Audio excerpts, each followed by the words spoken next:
सुविधा अच्छी विकसित ओडिशा विकसित गाँ ये योजना माध्यम आम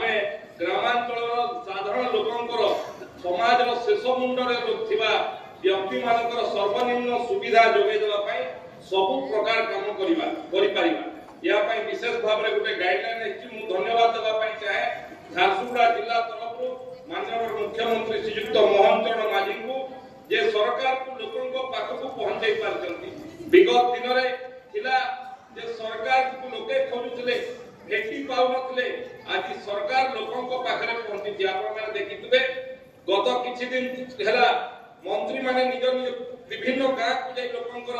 अभियोग शुणुछन्ते तार समाधान भी करछन्ते सेही प्रक्रिया रे हमें झारसुगुड़ा रे मध्ये से प्रक्रिया आरंभ करछु विभिन्न पंचायत को हमर जिलापाल महोदय जाउ समस्या आसु समाधान करिया पय चेष्टा करछु ये विकसित ओडिशा विकसित गाँ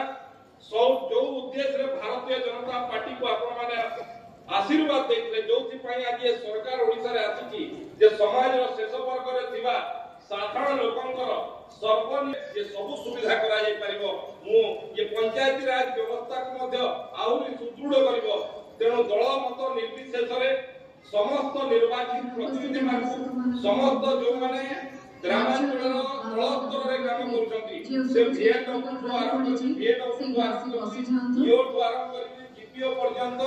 जीआरएस पर्यंत मु समस्त को सरपंच समिति सभ्य जिला परिषद जे अछंती समस्त को मोर निवेदन आमे समस्त मिसी ये योजना को साधारण लोकंकर हित पय पहुंचेबा पय चेष्टा करिबा कोनसी ठिकादार रो हित साधन पय ये काम न हो ये जो उद्देश्य करा जायछि वास्तव में आज वंचित वर्गर लोक जो अछंती तांको पाखरे जो सर्वनिम्न सुविधा पहुंची पारे नहीं ये विकसित ओडिशा विकसित गाँ मध्य में आमे